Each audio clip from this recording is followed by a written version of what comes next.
হযরত সুলাইমান আলাইহিস সালাম এত জবরদস্ত পয়গম্বর। সুলাইমান আলাইহিস সালামের দিকে নজর করলে দেখা যায় ওনার রাজ্যের যেখানে সিংহাসন, ওই সিংহাসনের চতুর্দিকে 30 মাইলের রাস্তা স্বর্ণের দ্বারা বানানো। আরো জোরে কর, কয় মাইল? 45 কিলোমিটার রাজ্যটা, যেখানে চতুর্দিকে রোড, ওই রোড গুলা স্বর্ণের ইট দ্বারা খোদাই করা। বলেন সুবহানাল্লাহ। এত জবরদস্ত ধনী হযরত সুলাইমান। আমার ভাইরা বাবাজিরা,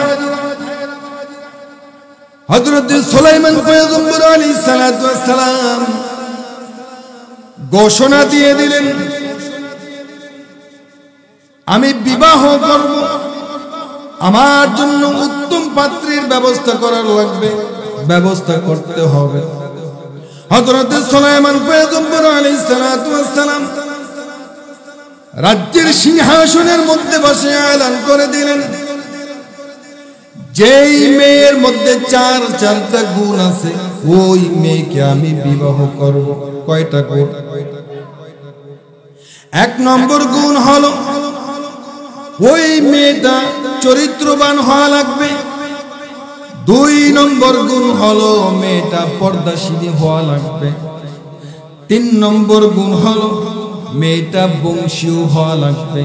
4 নম্বর গুণ হলো মেয়েটা অধিক সুন্দরী হওয়া লাগবে। জোরে জোরে বলেন সুবহানাল্লাহ।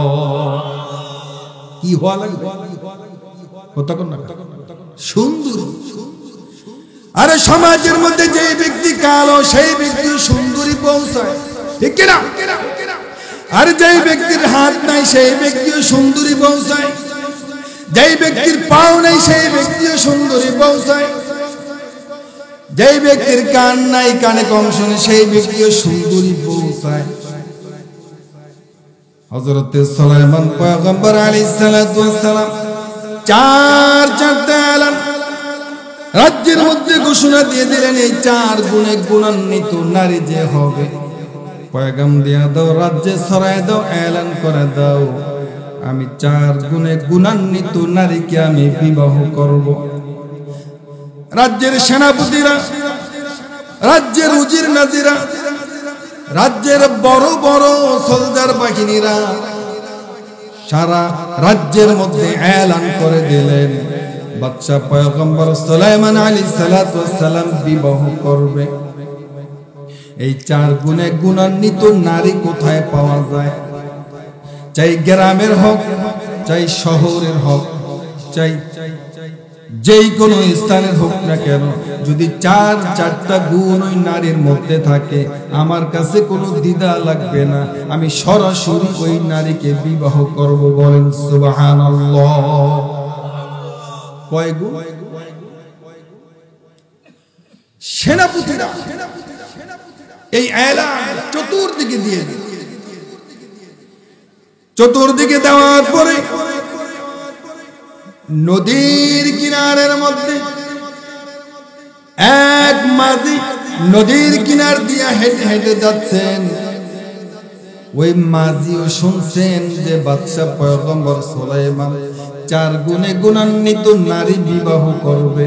ওই মাঝি মনে মনে চিন্তা করতেছেন, আরে আমার তো একটা কন্যা আছে, আমার কন্যা তো অধিক সুন্দরী, আমার কন্যা তো পর্দাশীল, আমার কন্যা তো চরিত্রবান। যদিও আমি মাঝি বংশ, একটু নিম্ন বংশ, আর তো 3টা গুণ আমার মেয়ের মধ্যে আছে। যদি পয়গম্বর সুলাইমান এই বংশীয় দিকে না তাকায়, তাহলে আমার মেয়েটাকে তো আমি বাদশা পয়গম্বরের কাছে বিবাহ দিতে পারি। বলেন সুবহানাল্লাহ। কার মেয়ে? জোরে কোন? মাঝির। তাফসীরের মধ্যে পাওয়া যায় এই মাঝি ঘরের মধ্যে রওনা দিলেন। ঘরের মধ্যে যাওয়ার পর মাঝির বিবিকে বলতেছেন, আরে বিবি, খবর শুনতনি, সুসংবাদ শুনতনি, বলে যে কি স্বামী গো, সুসংবাদ কি হতে পারে তাড়াতাড়ি বলেন। স্বামী বলে ওগো স্ত্রী, আমাগো তো একটা কন্যা সন্তান আছে, ওই কন্যা সন্তান তো সুন্দরী। বলে হ্যাঁ কি হয়েছে? বলে কন্যা সন্তান তো চরিত্রবান। বলে হ্যাঁ ঠিক আছে। কন্যা সন্তান তো পর্দাশীলী। বলে হ্যাঁ ঠিক আছে। তিনটা গুণ আমার মেয়ের মধ্যে আছে, আর একটা গুণ একটু সমস্যা আমি মনে করি, কারণ বাচ্চা তো নবীর ছেলে, নবী আবার বাচ্চা, কিন্তু বাচ্চায় চারটা গুণের কথা বলেছেন, বংশীয় হওয়া লাগবে। কিন্তু আমি তো মাঝি বংশের মানুষ, আমি তো বড় বংশ হতে পারিনি। যদি এই কথাটা না থাকতো, আমার মেয়েকে আমি সরাসরি পয়গম্বরের কাছে বিবাহ দিতাম। এবার ওই মাঝির কন্যা বলতেছেন, আব্বা জান চিন্তা করবেন না, চিন্তা করবেন না, আমি নিজের হস্তে লিখিয়া ওই বাচ্চা পয়গম্বর সুলাইমান আলাইহিস সালাতু ওয়াস সালামের কাছে আমি পয়গামটা পাঠিয়ে দিব। আল্লাহু আকবার। মাজির মেয়ে পয়গম্বর সুলাইমানের কাছে পয়গাম পাঠাইবে, ওগো পয়গম্বর আমি আপনার সহধর্মিণী হতে চাই। জোরে বলেন সুবহানাল্লাহ।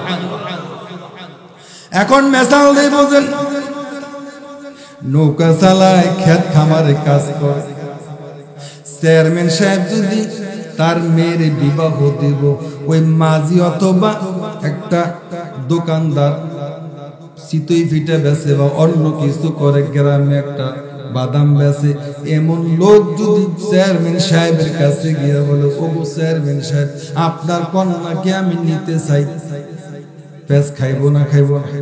আরে কত কন্যা খাবি? ও বন্ধু ভাইরা আমার, ওই মাঝির কন্যার থেকে যখন মাঝির কন্যা এই কথাটা বলছে, মাঝির কন্যা কথাটা বলার সাথে সাথে মাঝির পরিবার কন্যাকে একটা টস করে থাপ্পড় মেরে বসলেন। এরে তুই পয়গম্বরকে পয়গাম পাঠাবে, তুই মাঝির বংশের মেয়ে, কত গরিব মানুষ, আর পয়গম্বর বাচ্চা, নবীর ছেলে, নবী আবার জমানার বড় বাচ্চা, ধনী বাচ্চা। এবার কন্যা সন্তানটা বলে, আম্মা জান কুলিল্লাহুম্মা মালিকাল মুলকি তুতিল মুলকা মান তাশা ওয়া তানজিউল মুলকা মিম্মান তাশা ওয়া তুইজ্জু মান তাশা ওয়া তুযিল্লু মান তাশা বিয়াদিকাল খায়র ইন্নাকা আলা কুল্লি শাইইন কাদির।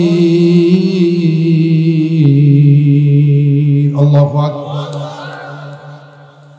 ওই মাঝির কন্যা সন্তান বলে যে, আম্মা জান আল্লাহ রাব্বুল আলামিন বাচ্চাকে আমার স্থানে আনতে পারেন, আবার আমাকে বাচ্চার স্থানে নিতে পারেন, ঠিক না ঠিক? আম্মা জান বিচলিত হবেন না, পেরেশান হবেন না, আমি রাজা মিয়াকে এখানে আনতে পারেন, প্রজা বানাইতে পারেন, আবার প্রজা মিয়াকে রাজার স্থানে নিতে পারেন। কে জোরে বলেন? কে কে? এবার ওই মাঝির মেয়ে কন্যা সন্তান নিজের হস্তে লিখিয়া লিখিয়া পয়গামটা পাঠাই দিচ্ছেন রাজ দরবারে, পয়গম্বর সুলাইমানের কাছে। সেনাপতি ওজির নাজিররা এই ব্যক্তির পয়গাম পড়ে, দেখে যে না বংশ ঠিক নাই, আবার দেখা যায় একটু বেজাল আছে, ওই পয়গাম পড়ে যে না এটাও চলবে না। হঠাৎ নজরে আসলো মাঝির কন্যার থেকে সালাম গ্রহণ করুন পয়গম্বর, আমার তিনটা গুণ আছে, চতুর্থ নম্বর গুণ আমি মাঝির মেয়ে, যদি আপনি রাজি হয়ে থাকেন তাহলে আমিও রাজি। পয়গাম পাঠাইলাম। যখন পয়গম্বর আলাইহিস সালাতু ওয়াস সালাম এই মাঝির কন্যার থেকে পয়গামটা পাঠাইলো আর পড়তেছেন, সাথে সাথে পয়গম্বর সুলাইমান আলাইহিস সালাতু ওয়াস সালাম ওই পয়গম্বরের ওই পয়গামটা নিয়ে এমন রাগান্বিত স্বরে ছিঁড়ে ফেলে দিলেন, রাগ হয়ে গেলেন, গুসা হয়ে গেলেন, অহংকার ভাব দেখাইলেন, অহমিকা ভাব দেখাইলেন। আল্লাহ রাব্বুল আলামিন এই পয়গম্বর সুলাইমানের এই অহমিকা ভাবটা আল্লাহ নিজে পছন্দ করেন। এই জোরে বলেন ঠিক কিনা?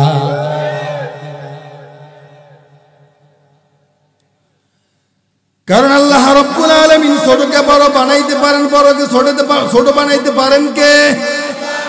এজন্য কোনো ফকর করার কোনো কিছু নাই, অহমিকা করার কোনো কিছু নাই, অহংকার করার কোনো কিছু নাই। মেসাল দিলে বলবেন, দিব নাকি? মনে করেন তালুকদার বাড়ির সন্তান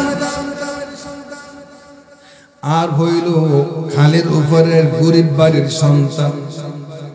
তালুকদার বাড়ির সন্তানেরা MBBS pass, MA pass, BA pass, IE pass, 20,000 টাকা কামাইতে মাসে পারে না। কিন্তু খালের ওপারের গরিব ঘরের সন্তান মাসে 30 দিন পরে 50 থেকে 80,000 টাকা কামায়। আছে না নাই? কথা বলে আছে না নাই? কামা কিলিনা কিলিনা আয়াত মাযাহিবু ওয়া কাম জাহিলিন জাহিলিন তালকাহু মারযুকা। এমন এমন জ্ঞানী গুণী আছে, এমন এমন শিক্ষিত ব্যক্তি আছে, এমন এমন FRCS আছে, এমন এমন ইঞ্জিনিয়ার আছে, ল আছে, ডাক্তার আছে, MBBS আছে, IE আছে, BA আছে, MA আছে, কত ডিগ্রি আছে, FRCS আছে, কিন্তু দেখা যায় ঘোড়ার ঘাসও কাটতে তাদের কেনে না। মানুষ শত শত না হাজার হাজার মানুষ বিনা বেতনে ঘুরে, টাকা পয়সা নেই। আবার কেউ শিক্ষিত হয়ে মাত্র 15,000 টাকা বেতন পায়। আর ওই খালের উপরে গরিব বংশের সন্তানটা কোনো লেখাপড়া কিছু নাই, স্কুলে ওয়ানও পড়ে নাই, সে মাসে ব্যবসা করিয়া 70 থেকে 80,000 টাকা কামায়। এমন সমাজে আছে না নাই? তাহলে কাম আকিলিন আকিলিন আয়াত মাযাহিবু ওয়া কাম জাহিলিন জাহিলিন তালকাহু মারযুকা। কবি বলেন বহুত গন্ডমূর্খ আছে, নিজের সাইন নিজে দিতে পারে না, টিপসই ছাড়া সমাজ চলতে পারে না। সে সম্পদ এমন ভাবে হয়ে গেছে, সম্পদ নিচে থাকে, সম্পদের উপরে গালিচা দিয়ে সে সম্পদের উপরে ঘুমাইতে থাকে। জোরে বলেন ঠিক কি না?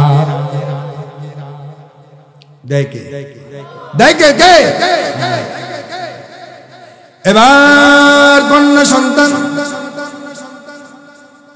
ওই মাঝির কন্যা সন্তানের পয়গম্বর পড়ার সাথে সাথে ছিঁড়ে ফেললেন।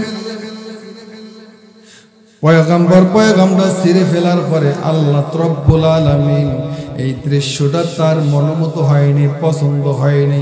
উনি শ্রেষ্ঠ জবরদস্ত বাদশা, ধনী নবীর ছেলে নবী, ওই নবী এমন আচরণ করবে এটা হতে পারে না, এটা আমার অন্তরে ধরে না, কুদরতি অন্তরে ধরে না। একটু পরীক্ষা করতে হবে পয়গম্বর সুলাইমানকে, দেখি পয়গম্বর স্থির থাকতে পারে কিনা। কিছুদিন যাওয়ার পরে হযরত পয়গম্বর সুলাইমান আলাইহিস সালাম নজর করে সিংহাসনের মধ্যে আছে। হঠাৎ পয়গম্বর সুলাইমান আলাইহিস সালামের বাথরুমের ব্যাগ হলো। তাফসীরের মধ্যে লেখেন বাথরুমের ব্যাগ যখন হলো, খাদেম সখরত, কি নাম? সখরত। হযরত সুলাইমান পয়গম্বরের খাদেমের নাম সখরত। এই সখরত, তাড়াতাড়ি আও, হাম্মামের কাছে আও, বাথরুমের কাছে আও। সখরত, আমি টয়লেটে যাব, হাম্মামে যাব, বাথরুমে যাব। এই জান্নাতি আংটিটা তুমি তোমার কাছে দিলাম, তুমি রাখো। কারণ ওই জান্নাতি আংটির মধ্যে আল্লাহ শব্দ, আরবি শব্দ লেখা আছে। আরবি শব্দ লিখিত অবস্থায় বাথরুমে যাওয়া শরীয়তের ভাষায় নিষেধ, যাওয়া যাবে না। হযরত সুলাইমান পয়গম্বর ওই জান্নাতি আংটিটা নিজের হস্ত থেকে, আঙ্গুল থেকে খুলিয়া খাদেম সখরতকে দিয়া বলেন, আমি হাম্মাম থেকে বের হয়ে আসার পর তুমি আমারে দিবা, ইহা ছাড়া এই আংটি কেউরে দিবা না। এই কথা বলে হযরত সুলাইমান পয়গম্বর হাম্মামের মধ্যে যখন ঢুকলেন, এমনই মুহূর্তে শয়তান সুলাইমান পয়গম্বরের সুরত ধরিয়া, বেশভূষা ধরিয়া ওই সখরত খাদেমের কাছে আসিয়া বলতেছেন, এরে সখরত, আমার আংটিটা দাও। সখরত নিজের পয়গম্বর বাদশা সুলাইমান মনে করিয়া ওই আংটিটা ধরছে বেশ, অর্থাৎ শয়তানের সুরত ধরিয়া, সুলাইমান পয়গম্বরের সুরত ধরিয়া শয়তান ওই সখরতের কাছে আংটিটা চায়া বসলো।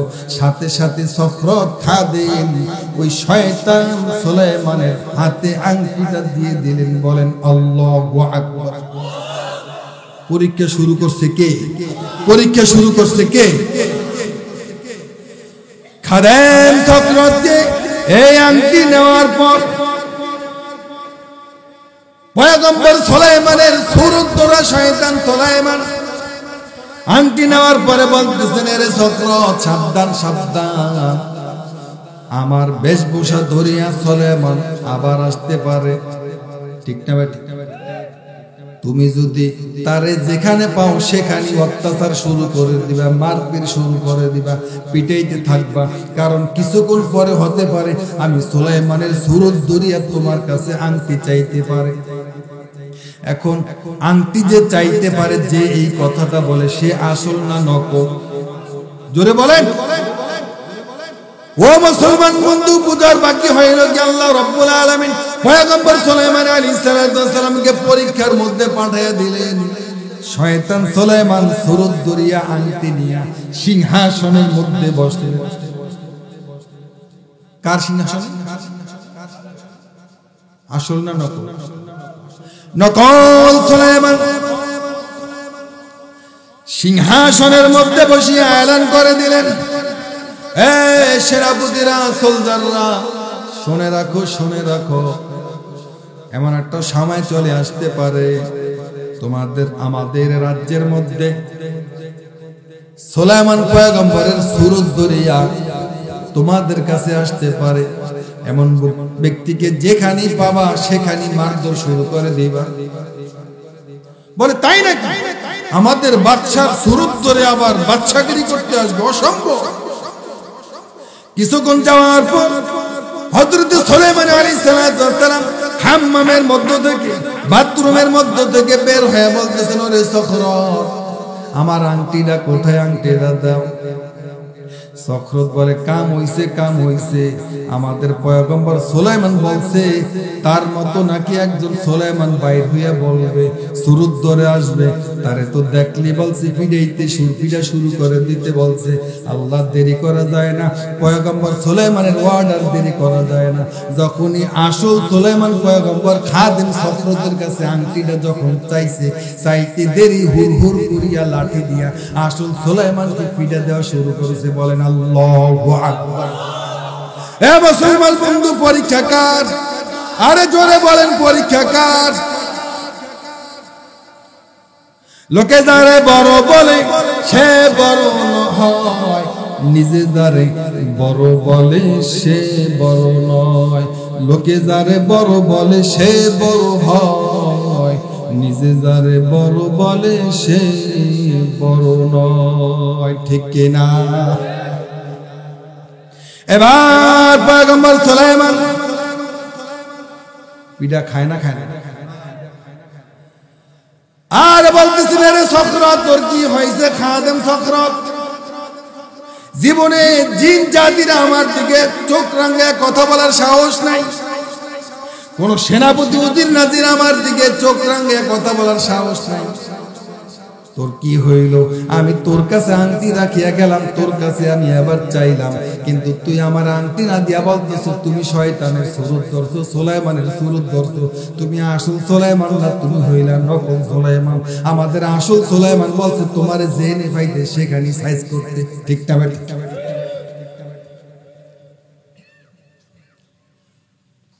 সখরত যত শক্তি আছে, বাদশার সুরত ধরছে, এখন খাদেম কি বইয়া থাকবে? কতক্ষণ টাকা দিয়া? এবার খাদেম একলাই হযরতে পয়গম্বর সুলাইমানকে এমন বেদরত মারলেন, মারতে মারতে বেহুশ করে ফেলেছেন।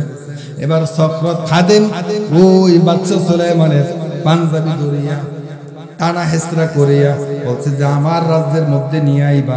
রাজ্যের মধ্যে যখন নিয়ে গেল, ওই যে শয়তান সুলাইমান সুরত ধরছে আসল সুলাইমানের সিংহাসনের মধ্যে বসে নজর করে দেখতেছেন যে আসল সুলাইমান আইছে।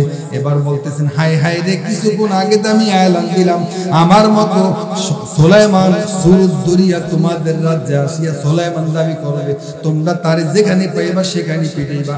দেখো বলতে না বলতে তাড়াতাড়ি আয়া বলছে। সোলজার সেনাপতি উজির নাজির সকলকে অর্ডার করলো, সাথে সাথে সোলজার উজির নাজির সেনাপতিরা ওই সুলাইমান পয়গম্বরকে হাজার হাজার মানুষের সামনে পিটানো শুরু করেছে। বলেন নাউজুবিল্লাহ। আদামারা করিয়া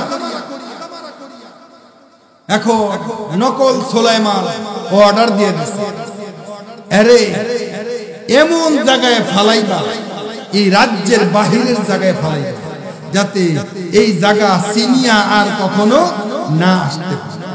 হযরত সুলাইমান পয়গম্বরকে সেনাপতিরা, উজির নাজিররা, সোলজার বাহিনীরা তাকে নিয়ে এমন এমন জায়গায় ফেলে দেওয়া হলো। হযরত সুলাইমান পয়গম্বর আলাইহিস সালাতু ওয়াস সালামকে এমন জায়গায় নিয়ে ফেলানো হলো। সুলাইমান পয়গম্বর আলাইহিস সালাতু ওয়াস সালামকে নদীর কিনারে, বিল পাতালের মধ্যে নদীর কিনারে নিয়ে ফালাই দিল। যে নদীর কিনারে যখন পানি উঠবে, ওই পানি বেশি উঠার সাথে সাথে হযরত সুলাইমান পানির মধ্যে ভেসে যাবে, মরে যাবে, আর সুলাইমান আসতে পারবে না। এই চিন্তা করে হযরত সুলাইমান পয়গম্বরকে নদীর কিনারে ফালাই দিলেন।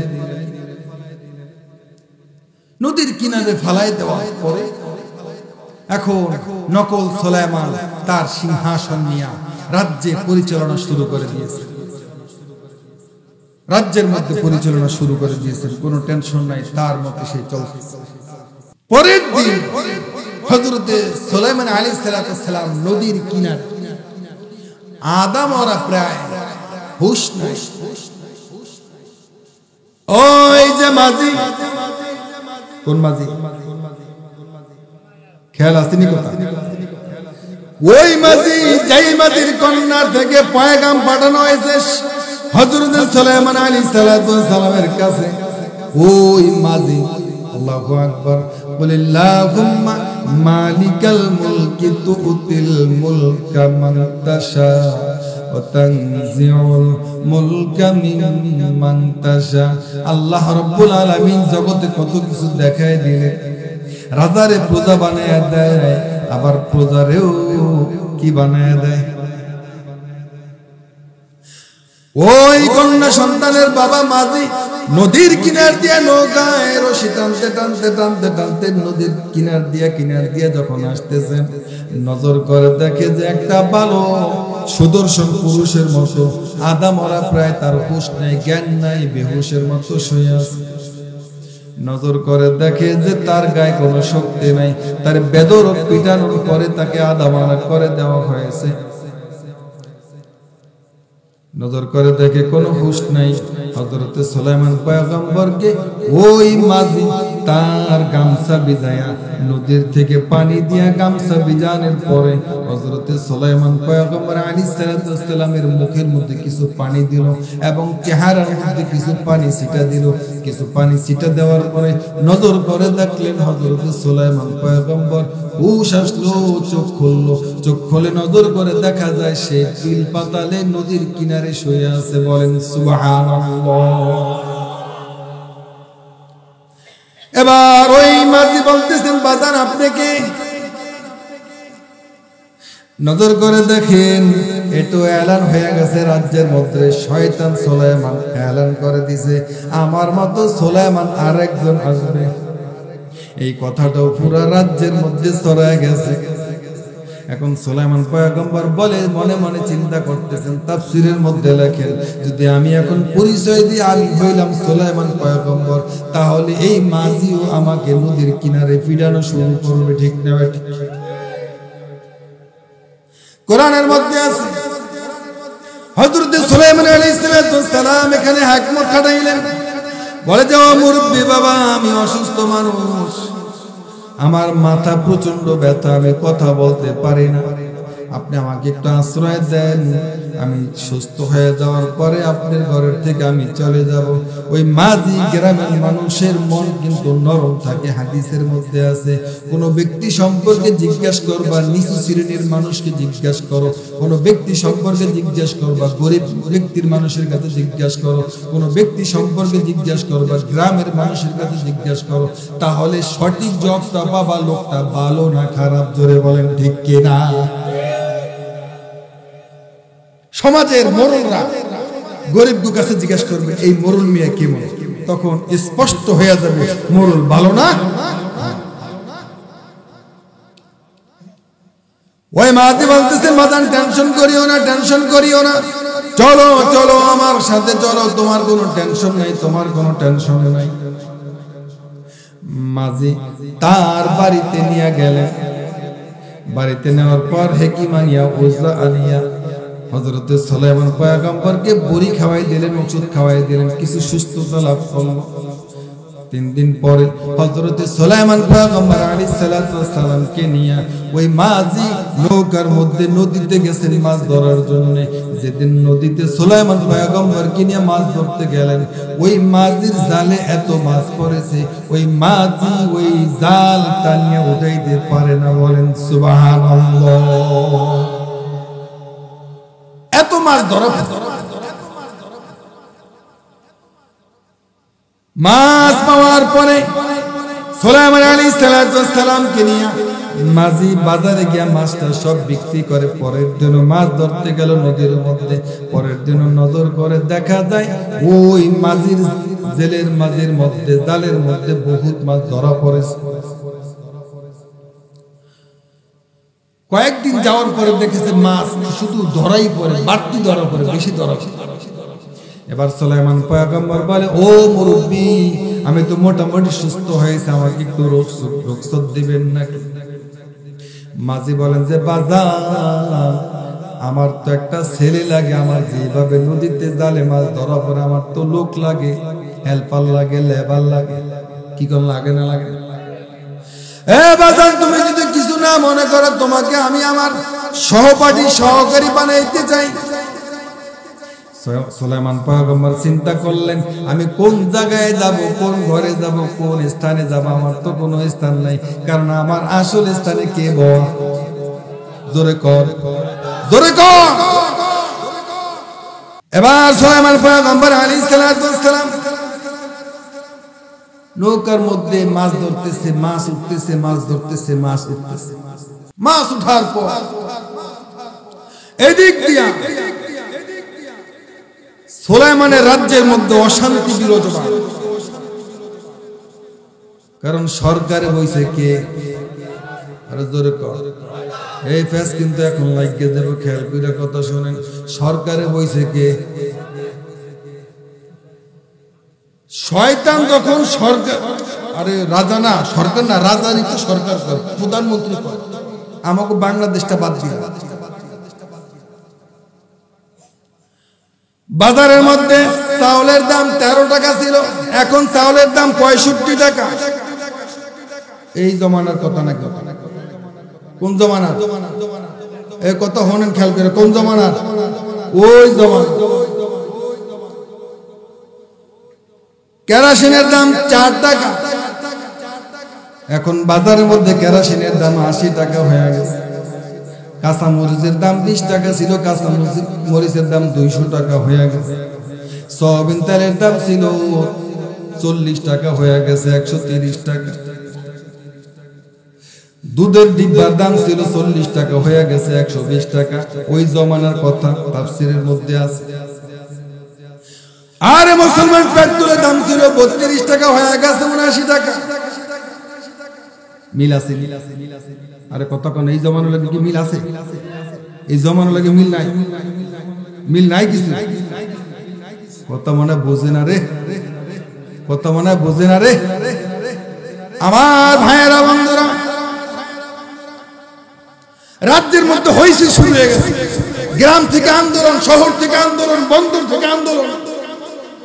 আমাদের বাদশা সুলাইমানের শাসনামলে এমন কোন অশান্তি ছিল না। বাজারে অশান্তি ছিল না, ঘাটে অশান্তি ছিল না, ঘরে অশান্তি ছিল না, তেমাতে অশান্তি ছিল না। লঞ্চে অশান্তি ছিল না, কোন জায়গায় অশান্তি ছিল না। এখন অশান্তি সব জায়গায়, বাজারে অশান্তি, ঘরে অশান্তি, জামাতে অশান্তি, চৌমাতে অশান্তি, লঞ্চে অশান্তি, বাসে অশান্তি, স্টিমারে অশান্তি, তেলে অশান্তি, চাউলে অশান্তি, কেরোসিনে অশান্তি, পেট্রোলে অশান্তি। ছিল দাম 20 টাকা হয়ে গেছে 80 টাকা, চাউলের দাম ছিল 20 টাকা হয়ে গেছে 100 টাকা, আটার দাম ছিল 20 টাকা হয়ে গেছে 100 টাকা, পেট্রোলের দাম ছিল 20 টাকা হয়ে গেছে 100 টাকা। ঠিক যাবে ঠিক।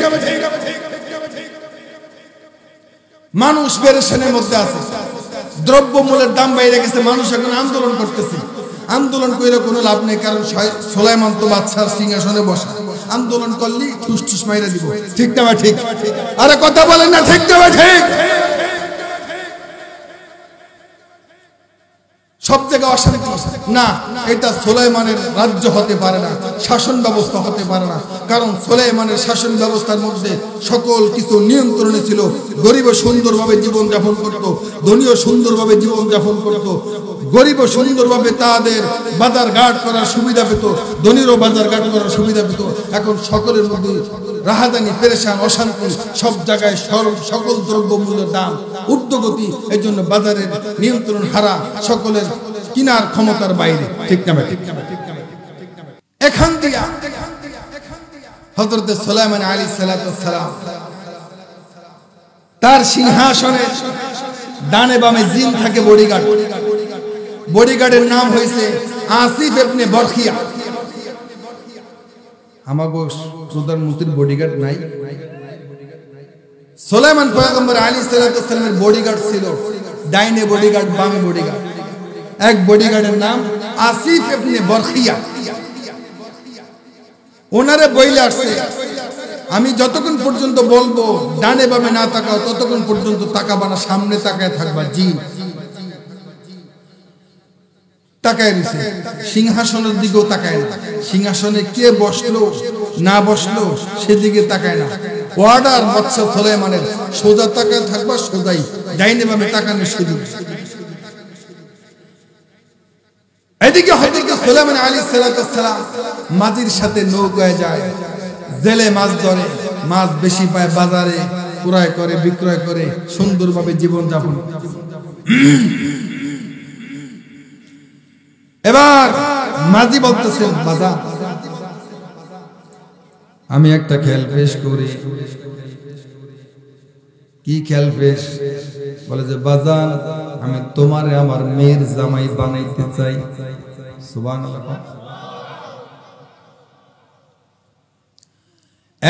যুবক,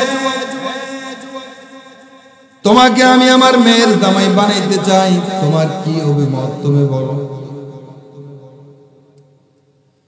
যুবক সুলাইমান পয়গম্বর আলাইহিস সালাম বলতেছেন, ও মুরব্বি বাবাজান, আমি তো আপনার মেয়েকে জীবনও দেখি নাই, এই বাড়িতে কোনো মেয়ে আছে নাকি?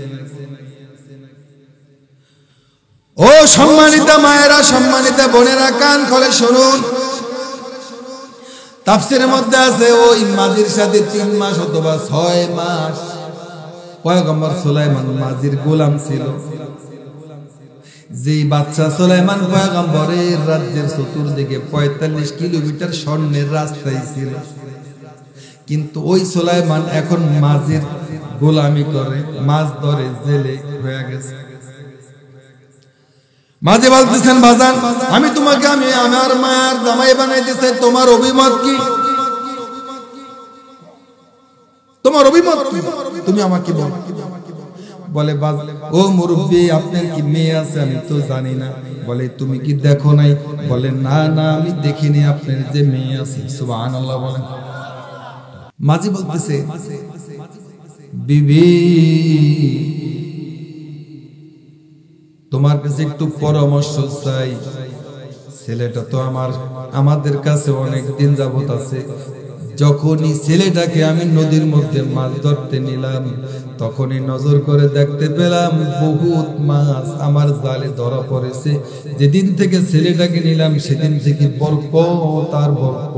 বলেন সুবহানাল্লাহ। আরে বিবি, তোমার পরামর্শ চাই, তোমার অভিমত কি? বলে যে ছেলেটার তো ভালোই মনে হয়, তবে একটা জিনিস চিন্তায় আসে, যদি ছেলেটা ভালো হইতো তাহলে মানুষ তাকে পিটাইতো নাকি, মানুষ পিটাইয়া নদীর কিনারে ফালাই দিত নাকি? না না, আমার মনে হয় ছেলেটা ভালো হবে না। যদি ভালো হইতো মানুষ তাকে পিটাইলো কেন? আপনি যা ইচ্ছা তাই করেন। কারণ মহিলাদের একটা স্বভাব আছে, নিজের গায়ে কোনো দোষ নিতে চায় না, সব দোষ কার গায়ে ফেলাইতে চায়। যেরকম আপনি যা যেটা ভালো মনে করেন করেন, আপনি যেটা মনে করেন ভালো, তবুও হ্যার গায়ের দোষ ফালাইতে চাইব না, জোয়ান মহিলা কোন আর বুড়া মহিলা কোন। ঠিক তবে ঠিক।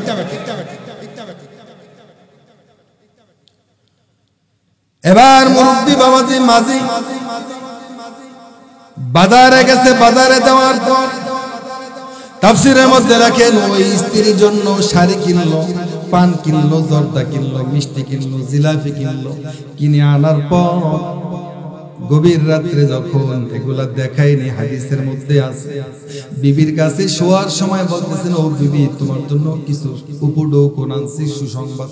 বলে যে কি উপঢৌকন আনছেন? বলে যে তোমার জন্য একটা লাল শাড়ি আনছি। আল্লাহু আকবার। বউরে রাজি করানোর প্ল্যান খেয়াল কর। ও বিবি তোমার জন্য মিষ্টি পান আনছি, জিলাপি আনছি, শাড়ি আনছি। বলে বুঝছি বুঝছি, আর বুঝানো লাগবে না, আমার জন্য আপনি যে জিলাপি আনছেন, লাল শাড়ি আনছেন, বুঝছি আমারে ভাও করার জন্য আনছেন, আমাকে রাজি করানোর জন্য আনছেন। জান জান বুঝছি আপনি রাজি করাইতে চাইছেন, ঠিক আছে আমি রাজি আছি, তবে আপনি যেটা ভালো মনে করেন সেটা করেন, আমার আর জিগান দরকার নেই। অথচ লাল শাড়ি খাইছে, জিলাপি খাইছে, তবু সত্য নিজের গায়ে দোষ নেয় না, দোষ দেয় কার গায়ে? স্বামীর গায়ে দোষ দেয়। এবার ওই যুবক সন্তানকে বলতেছেন, বাজান তোমাকে আমি আমার মাইয়ার জামাই বানাবো, মেয়ের জামাই বানানোর জন্য তোমাকে আমি সিলেক্ট করছি, তোমার কি মত? এবার সুলাইমান পয়গম্বর বলেন, ও মুরব্বি বাবাজি, আমার তো কোনো স্থান নাই, আমি আর কোথায় যাব? আমি রাজি হয়ে গেলাম, জান জান জান, আমি আপনার কন্যাকে বিবাহ করব, আমি কথা দিলাম, কথা দিছি আপনার মেয়েকে আমি বিবাহ করব। এদিকে রাজ্যের ভিতরে অশান্তি, খেয়াল আছে? কিসের জন্য অশান্তি? সরকারে বসে শয়তান, সরকারে বসে কি শয়তান। বাংলাদেশের অবস্থা জানি না, তেলের দাম কেমন, চালের দাম কেমন, ডালের দাম কেমন, আমাকে তো জানা মনে হয় নাই কেউ। কি কম আসিফ ইবনে বরখিয়া সিদ্ধান্ত নিল, বাদশা সুলাইমানের শাসনামলে এই রাজ্যের মধ্যে কখনো অশান্তি বিরাজমান হয় নাই। দোকানে কোনো অশান্তি হয় নাই, বাজারে কোনো অশান্তি হয় নাই, ঘরে কোনো অশান্তি হয় নাই, বাহিরে কোনো অশান্তি হয় নাই, কোনো ব্যক্তির অশান্তি হয় নাই। স্বাচ্ছন্দ্য বোধ মানে সবাই সুন্দরভাবে জীবন যাপন করতে। এখন কি হইল বুঝি না। আজকে আমি আমার চাকরি জাগার থাক, আমি আমার এই রাজ্যের রাজার সিংহাসনের দিকে তাকাবো, আমার চাকরি জাগার থাক। ঠিক না ঠিক? ও মুসলমান বন্ধু শুনে রাখেন, মানুষের পিঠ যখন দেওয়ালে ঠেকে যাবে, মানুষ যখন অশান্তির দাবানলে জ্বলবে, মানুষ যখন পেরেশানগ্রস্ত হয়ে যাবে, মানুষের যখন ক্রয় ক্ষমতার বাহিরে চলে যাবে, তখন আর ঘরে বসে থাকবে না, তখন বাঁশের লাঠি নিয়ে নামবেন, গাবের লাঠি নিয়ে নামবে। কোন ব্র্যাব বাহিনী ট্যাকেল দিতে পারবে না, চিতা বাহিনী ট্যাকেল দিতে পারবে না, কোবরা বাহিনী ট্যাকেল দিতে পারবে না, সেনাবাহিনী ট্যাকেল দিতে পারবে না, নৌবাহিনী ট্যাকেল দিতে পারবে না। তখন ক্ষমতার মস্তক এমনিতেই ছাড়তে হবে। জোরে বলেন ঠিক কিনা? মানুষ এখনো চুপ করে আছে। ওলামাদের আহ্বানের অপেক্ষা আছে, শীর্ষস্থানীয় আলেমের ডাকের অপেক্ষা আছে। আবার একটা আন্দোলনের সূচনা আসতে পারে, যেই আন্দোলনে তাসলিমা নাসরিনের মতো ব্যবসা বাংলার জমিন থেকে এমন ভাবে বিতাড়িত হয়েছে, এখন পর্যন্ত বাংলার জমিনে প্রবেশের অনুমতি নাই। আবারও এর মধ্যে একটা দুর্বার আন্দোলন হতে পারে, যে আন্দোলনে কিন্তু নাস্তিক মুরতাদরা এই বাংলার জমিন থেকে পালাতে বাধ্য হবে। জোরে বলেন ঠিক কিনা? এ মুসলমান বন্ধু, কি মনে করেছেন একটা কদম জান্নাতের বাগানে দিয়েছেন, আরেকটা কদম জান্নাতের বাগানের দিকে দিয়েছেন, আরেকটা কদম জান্নাতের বাগানের দিকে দিয়েছেন। নবীর জবানে বলেন, কোরআন যেমন সত্য, আমি নবীর জবানও তেমন সত্য। এই কোরআনের বাগানকে আল্লাহর হাবিব জান্নাত ঘোষণা দিয়েছেন। এই জান্নাতের দিকে যারা দুনিয়ার মধ্যে তাদের নিজের পা দিয়ে কদম দিয়ে একটা কদম জান্নাতের বাগানে দিবেন আল্লাহর হাবিবের জবানে বলেন একটা কদমের বিনিময়ে এক বছর নফল ইবাদতের সমান সওয়াব হয়ে গেছে। ও বন্ধু মুসলমান, শুধু তাই না আল্লাহর হাবিব হাদিস বলে ক্ষান্ত হন নাই, সামনে বলতেছেন ও আমার উম্মতরা, ও আমার সাহাবারা, শোনো কোরআনের বাগানের এত দাম, হাদিসের বাগানের এত দাম। ويرفع الله له بكل قدم درجة في الجنة। আল্লাহ রাসূল সাল্লাল্লাহু আলাইহি ওয়াসাল্লাম বলেন জান্নাতের বাগানের এত দাম। মিসাল দিলে, উদাহরণ দিলে বুঝবেন, দুনিয়ার মধ্যে পিউনের থেকে মেম্বার সাহেবের দাম কম না বেশি? জোরে কর। ও মুসলমান, মেম্বার সাহেবের থেকে চেয়ারম্যান সাহেবের দাম কম না বেশি? চেয়ারম্যান সাহেবের থেকে টিউনো সাহেবের দাম কম না বেশি? টিউনো সাহেবের থেকে কমিশনার সাহেবের দাম কম না বেশি? কমিশনার সাহেবের থেকে এমপি সাহেবের দাম কম না বেশি? এমপি সাহেবের থেকে মন্ত্রী সাহেবের দাম কম না বেশি? মন্ত্রী মহোদয়ের থেকে প্রধানমন্ত্রীর দাম কম না বেশি? নবী সাল্লাল্লাহু আলাইহি ওয়াসাল্লাম বলেন ওয়ারফাউল্লাহু লাহু বিকুল্লি কদামিন দারাজাতান ফিল জান্নাহ। যারা জান্নাতের বাগানে কদম দিয়া পা পা করে হেঁটে হেঁটে জান্নাতের বাগানে এসেছেন, আল্লাহর পয়গম্বর বলেন দুনিয়াতে মেম্বারের থেকে চেয়ারম্যানের যেমন দাম, চেয়ারম্যানের থেকে টিউনো সাহেবের যেমন দাম, টিউনোর থেকে কমিশনার সাহেবের যেমন দাম, আল্লাহর হাবিব সাল্লাল্লাহু আলাইহি ওয়াসাল্লামের জবানে বলেন এই জান্নাতের বাগানের উসিলায় একটা কদমের বিনিময়ে জান্নাতের মধ্যে আল্লাহ রাব্বুল আলামিন তাদের পদমর্যাদা বৃদ্ধি করতেছেন। বলেন সুবহানাল্লাহ। ও মুসলমান বন্ধুরা, শুধু তাই নয় আল্লাহর হাবিব সামনের হাদিসের মধ্যে বলেন ওয়ায়ামশি আলাল আরদি ওয়াল আরদু তাস্তাগফির লাহু। জোরে জোরে বলেন সুবহানাল্লাহ। ও মুসলমান বন্ধু, এই জান্নাতের বাগানে এসেছেন, রাস্তার মাটি পারে জান্নাতের বাগানে এসেছেন, বিলের মাটি পারে জান্নাতের বাগানে এসেছেন, ক্ষেতের আইলের মাটি পারে জান্নাতের বাগানে এসেছেন, বাগানের মধ্যে দিয়া মাটি পারে পারে জান্নাতের বাগানে এসেছেন। আল্লাহর হাবিব দো জাহানের বাদশা বলেন ওয়ায়ামশি আলাল আরদি ওয়াল আরদু তাস্তাগফির লাহু। আল্লাহ রাসূল বলেন যে মাটি পারে জান্নাতের বাগানে এসেছেন, যে বিলের মাটি পারে জান্নাতের বাগানে এসেছেন, যে ক্ষেতের মাটি পারে জান্নাতের বাগানে এসেছেন, যে বাগানের মাটি পারে জান্নাতের বাগানে এসেছেন, ওই মাটি এখন চুপ না, ওই মাটি আপনাদের গুনাহ মাফের জন্য সরাসরি আল্লাহ পাকের কাছে দোয়া করতে আসে। নারে তাকবীর। হে মুসলমান বন্ধু, বলেন এবার আমাদের দাম আছে না নাই? জোরে বলেন আমাদের দাম আছে না নাই? বাইরা জান্নাতের বাগানের মধ্যে আসছে কি জন্য?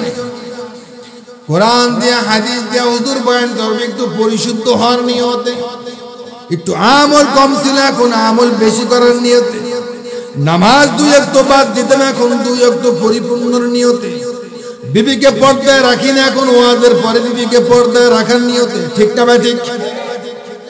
সুদ খাইতাম এখন থেকে হুজুরের বয়ান শোনার পরে সুদ খাবো না এই নিয়তে, দিলটার ভিতরে শুধু ছটফট করে যাতে সুন্দরভাবে নামাজ কালাম করে নবীর আদর্শ গ্রহণ করি, ওলামাদের সোহবতে যাই, উদানের সোহবতে যাই, সরমনের সোহবতে গিয়া, তাবলীগের সোহবতে গিয়া নিজের জীবনকে পরিশুদ্ধ করিয়া নবীর আখলাক নিয়ে যাতে মরতে পারি, এই নীতি কিন্তু ওয়াজ মাহফিলে আসে। জোরে বলেন ঠিক কি না?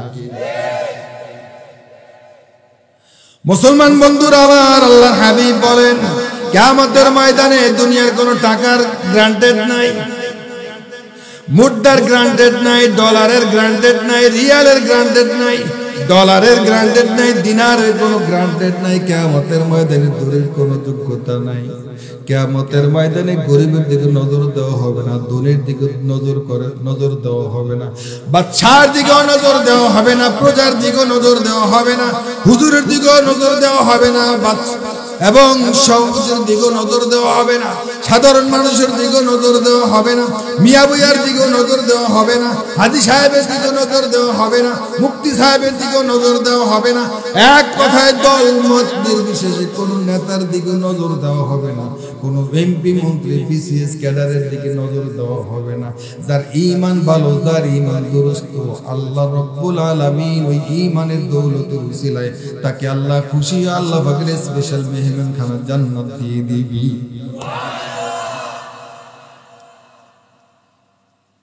দুনিয়াতে চলা যায় না, যায় না, কথা কম যায় না।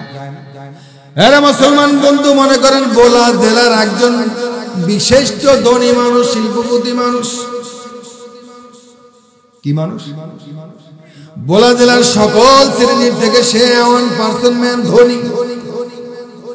ওই ধনী ব্যক্তি খেয়াঘাটের থেকে লঞ্চে চড়েছে। আবার বোলার মধ্যে নেতর আছে, সবচেয়ে নিম্ন শ্রেণীর কাম করে গরিব মানুষ। ওই নেতরও লঞ্চের মধ্যে উঠছে। বোলার শ্রেষ্ঠ ধনীর গন্তব্য ঢাকা, নেতর গরিব মানুষ, তার গন্তব্য কোথায়? কথা কর, জোরে কর, কথা বোঝে না মা, কথা বোঝে না মা।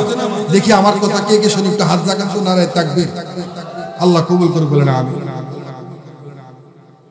বোলার বিশিষ্ট ধনী ব্যক্তি খেয়াঘাটের লঞ্চে চড়েছে, ঢাকায় গন্তব্য তার।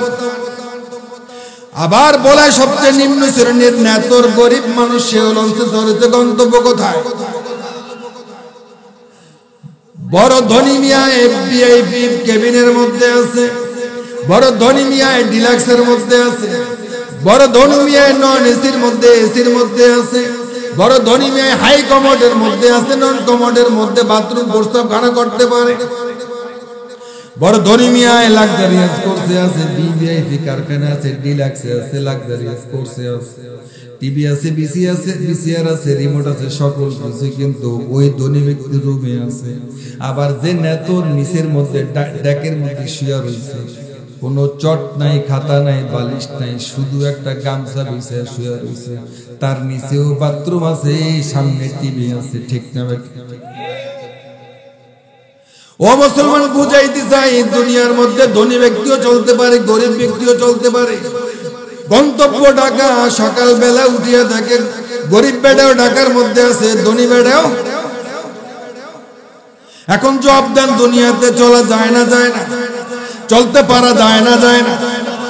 এখন মেসাল দিলাম, ঢাকার কথা বাদ দিলাম, দুবাইয়ের ইন্টারন্যাশনাল এয়ারলাইন্সের মধ্যে উঠছে, বিমানের মধ্যে আছে, বড় একজন প্রধানমন্ত্রী উঠছে, সেই প্রধানমন্ত্রীর চা বানায় গরিব মানুষ, সেও উঠছে। ওখানে সুইপারও আছে, ওই সুইপারও বিমানের মধ্যে উঠছে। দুবাই যাবে, সৌদি আরব যাবে, ওই প্রধানমন্ত্রীও দুবাই যেতে পারে, সৌদি আরব যেতে পারে। আবার গরিব বাথরুম সাফ করে নেওয়ালো ব্যক্তিও দুবাই যেতে পারে। চলা যায় না, যায় না, কথা বলেন, যায় না, যায় না। হ্যাঁ মুসলমান বন্ধু, বুঝাইতে চাই কিয়ামতের ময়দানে ধনী আটকে যাবে, গরিব চলে যাবে, আবার গরিব চলে যাবে, ধনী আটকে যাবে, রাজায় চলে যাবে, গরিবে আটকে যাবে, গরিব আটকে যাবে, রাজায় চলে যাবে। কারণ কি? কারণ হলো ঈমান। সুবহানাল্লাহ। আর জোরে বলেন কি? জোরে বলেন কি? আজকে যেহেতু কোরআনের বাগান সাজাইছেন, ঈমান আমল দুরুস্ত করার বাগান, ঠিক না? ঠিক। কেমনে ঈমান বাড়ানো যায়, কেমনে আমল বাড়ানো যায়? আল্লাহু আকবার। ইব্রাহিম ইবনে আদহাম রাহমাতুল্লাহি আলাইহির দিকে নজর করলে দেখা যায় উনি বাদশা ছিল, গালিচার মধ্যে শুয়ে থাকতো। ইব্রাহিম ইবনে আদহাম রাহমাতুল্লাহি আলাইহি বুজুর্গ হওয়ার পর, আল্লাহর ওলি হওয়ার পর মসজিদের মধ্যে ঢুকছেন নামাজ আদায় করার জন্য। কি আদায় করার জন্য? ইব্রাহিম ইবনে আদহাম রাহমাতুল্লাহি আলাইহি নামাজ আদায় করার পর মসজিদ থেকে বের হওয়ার জন্য রওনা দিয়েছেন। ইন্টিমিন টাইম ওই গেটের বাইরে যাবেন, এখন গেটের সামনে দাঁড়িয়ে আছে। এমনই মুহূর্তে বাহির থেকে একজন লোক আসিয়া বলতেছেন, আহারে নামাজটা কি শেষ হয়ে গেল না? ইব্রাহিম ইবনে আদহাম রাহমাতুল্লাহি আলাইহি বলেন, ও মুরব্বি, নামাজ শেষ হয়ে গেছে। ওই লোক বলতেছেন, আহারে, আমি জামাতের নামাজটা পেলাম না, অংশগ্রহণ করতে পেলাম না। কিছুক্ষণ পরে ইব্রাহিম ইবনে আদহাম রাহমাতুল্লাহি আলাইহি বলেন, ও মুরব্বি বাবাজান, আপনি যে নামাজ জামাতে না পড়িয়া মসজিদে আসিয়া মসজিদের মধ্যে এখনো ঢুকেন নাই, মসজিদে না ঢুকিয়ে আপনার জবানে বলেছেন, আহারে, জামাতে নামাজটা পেলাম না। ওগো মুরব্বি, আমি বলতেছি, আমি ইব্রাহিম ইবনে আদহাম, আমি জামাতে নামাজ পড়েছি। ওই জামাতের নামাজের সওয়াবটা আপনি নিয়ে যান। আপনি যে জামাতের নামাজ পড়েন নাই, ওই নামাজ না পড়িয়া যে আহ শব্দ বলেছেন, ওই আহ শব্দের সওয়াবটা আমি ইব্রাহিমকে দিয়া দেন। জোরে বলেন সুবহানাল্লাহ। এ মুসলমান, বোঝেন বোঝেন, ঈমান কি জিনিস বোঝেন। বর্তমান বাংলাদেশের মধ্যে মানুষের ঈমান হরণ করার জন্য এমন পায়তারা করতেছে নাস্তিক মুরতাদ বেঈমানরা। মানুষের ঈমানকে ছিনিমিনি খেলার জন্য, ঈমানকে হরণ করার জন্য, ঈমানকে ক্রয় করার জন্য আজকে সপ্তম শ্রেণীর সিলেবাসের মধ্যে সমকামিতার নামে, পুরুষে পুরুষে মিলন ঘটানোর নামে এমন একটা সিলেবাস তৈরি করেছেন। ওই নাস্তিক মুরতাদ বেঈমানদের বিরুদ্ধে সজাগ থাকতে হবে, সচেতন থাকতে হবে, বাঁশের লাঠি প্রস্তুত রাখতে হবে, গজারের লাঠি প্রস্তুত রাখতে হবে। বাঁশের লাঠি প্রস্তুত রাখার পর যখন যে যেখানে থাকেন, চায়ের টেবিলে থাকেন, ভাতের টেবিলে থাকেন, মায়ের সামনে থাকেন, মসজিদে থাকেন, মাদ্রাসায় থাকেন, বিলে থাকেন, খালে থাকেন, ওই নাস্তিকদের বিরুদ্ধে এমন একটা গর্জন করে আন্দোলন করতে হবে। সেই আন্দোলনের মাধ্যমে ওই নাস্তিকদেরকে বাংলাদেশ থেকে বিতাড়িত করতে হবে। জোরে বলেন ঠিক কিনা? খবর আছে আপনাদের? খবর আছে? আমি এখন হুজুর আসছি, আমার নাম আনোয়ার। আমি নিজেকে বলবো আমি আনোয়ারা। আমি কি? আমি মেয়ে হয়ে যাবো। আমি মনে মনে ধারণা করবো আমি মেয়ে। আমি আপনার ঘরে মেয়ে হয়ে ঢুকে যাব, সম্ভব? আরে কথা কন না কামিয়া। এই বাংলাদেশের জমিনে, শাহজালাল রহমাতুল্লাহি আলাইহির জমিনে, শামসুল হক ফরিদপুরি রহমাতুল্লাহি আলাইহির জমিনে, ফরমানের ফজলুল করিম রহমাতুল্লাহি আলাইহির জমিনে, শাইখুল হাদিস আল্লামা আজিজুল হক সাহেব রহমাতুল্লাহি আলাইহির জমিনে, আল্লামা শফি জামুদুর রহমাতুল্লাহি আলাইহির জমিনে, মুফতি আমিন সাহেব রহমাতুল্লাহি আলাইহির জমিনে, শাইখ চরমনের জমিনে যতদিন পর্যন্ত ওলামায়ে কেরাম আছে, যতদিন পর্যন্ত ইমানদার ব্যক্তিরা আছে, যতদিন পর্যন্ত আলেমরা আছেন, যতদিন পর্যন্ত উজানির হযরতরা আছেন, যতদিন পর্যন্ত শাইখ চরমনরা আছে, যতদিন পর্যন্ত সাধারণ মুসলমানরা আছে, এই বাংলাদেশের জমিনে এই সমকামিতার এজেন্ডা বাস্তবায়ন করতে দেওয়া হবে না। জোরে বলেন ঠিক কিনা? সমকামিতা বোঝে? মুরব্বীরা বোঝে? বোঝেন তো না, মনে করবেন যে হুজুর এটা কি বলছে, মানে পুরুষে পুরুষে বিয়া করতে পারো বলে নাউজুবিল্লাহ। এই এজেন্ডা বাংলার জমিনে সপ্তম শ্রেণীর সিলেবাসের মধ্যে দেওয়া আছে। ওই স্যারকে ধন্যবাদ জানাই, আসিফ আহতাব উচ্চ স্যারকে ধন্যবাদ জানাই, স্যালুট জানাই, যিনি লক্ষ লক্ষ নয় কোটি মানুষের হৃদয়ের স্পন্দন। আজকে যিনি সমস্ত বাংলার মধ্যে সকল অন্তরে জায়গা করে নিয়েছে, এমন একটা সাহসিকতা দেখিয়েছে যা আপনারা সপ্তম শ্রেণীর ছাত্রকে এই ইসলামী বৈজ্ঞানিক বই আর কখনো পড়াবেন না। কারণ এই বইয়ের ভিতরে এমন সিলেবাস প্রণয়ন করা হয়েছে যেই জাতি মুসলমান সহ ধ্বংসের একটা পায়তারা। জোরে বলেন ঠিক কিনা? খবর রাখেন আপনারা, বাংলাদেশের মধ্যে যে অবস্থা শুরু হয়ে গেছে, ডেনমার্কে উলঙ্গ চলে, লন্ডনে উলঙ্গ চলে, আমেরিকায় উলঙ্গ চলে, জর্ডানে উলঙ্গ চলে, এবং উত্তর কোরিয়া, দক্ষিণ কোরিয়া, নাইজেরিয়া, নেদারল্যান্ড, ডেনমার্ক, এই সমস্ত রাষ্ট্রে 65% পুরুষে পুরুষে বিবাহ করে। বলেন নাউজুবিল্লাহ। এই এজেন্ডা বাংলার জমিনে বাস্তবায়ন করতে চায়। মুসলমান জীবিত থাকবে, ওলামায়ে কেরাম জীবিত থাকবে, এটা কোশ্চিন করলে বাংলার জমিনে বাস্তবায়ন করতে দিবে। ভাইরা আমার, আজকের সমাজ নষ্টের সমাজে পরিণত। তা কথা বলি, আপনাদের এলাকায় সাপ আছে না? সাপে কাটলে মারা গেলে কোথায় দিবে? কথা বলেন। কবর দিবে। তার জায়গা কোথায় দিবে? কবর। মারা গেলে কোথায় দিবে? কবর। আর এই মোবাইল নামক টাচ মোবাইল, এই টাচ মোবাইলের অশ্লীল দৃশ্যের মধ্যে যার চরিত্রের উপরে আঘাত করেছে, কথাটা খেয়াল করবেন। সাপ বিষাক্ত জিনিস দংশন করলে মারা যায়, মারা যাওয়ার পরে তাকে কবরস্থ করা হয়, বাঁচা যায়।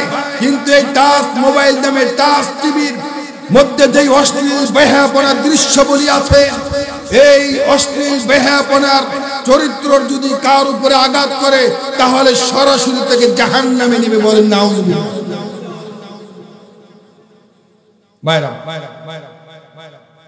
সমাজ এতই নাজুক পরিস্থিতির মধ্যে বিরাজমান।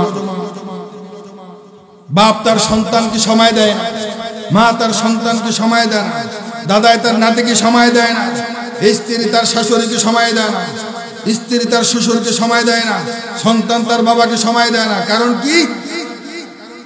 এটা কি? এই মোবাইল। যার যারটা সে ব্যস্ত। পিচ্চির হাতেও মোবাইল, দুধের বাচ্চার হাতেও মোবাইল, মাসুম বাচ্চার হাতেও মোবাইল, যুবকদের হাতেও মোবাইল, শ্বশুর শাশুড়ির হাতেও মোবাইল, জামাই বউর হাতেও মোবাইল, দাদা দাদি নানা নানির হাতেও মোবাইল। অর্থাৎ কেউ কারোর সাথে কোনো কোঅপারেশন নাই, যার যার মানে সে করতেছে। জোরে বলেন ঠিক না ঠিক? ঈমান আমল দুরুস্ত করা আমাদের মেইন উদ্দেশ্য। রব্বুল আলামিন বলেন, শেষ জামানায় এমন একটা অবস্থান হবে, মানুষ ঈমান হারা হয়ে যাবে। সকালবেলা ঈমান থাকবে, বিকালবেলা ঈমান চলে যাবে, আবার বিকালবেলা ঈমান থাকবে, সকালবেলা ঈমান চলে যাবে। সেই জামানা এই বর্তমান জামানা। আল্লাহ রাব্বুল আলামিন আমাদেরকে সেই অপসংস্কৃতি থেকে, খারাপি থেকে, অত্যাচারী আচরণ থেকে ফিরে এসে সুন্দর আদর্শ আখলাক বাস্তবায়ন করার তৌফিক দান করুন। সকলে বলেন আমিন। আমার সাথে সাথে পড়েন, বিসমিল্লাহির রাহমানির রাহিম।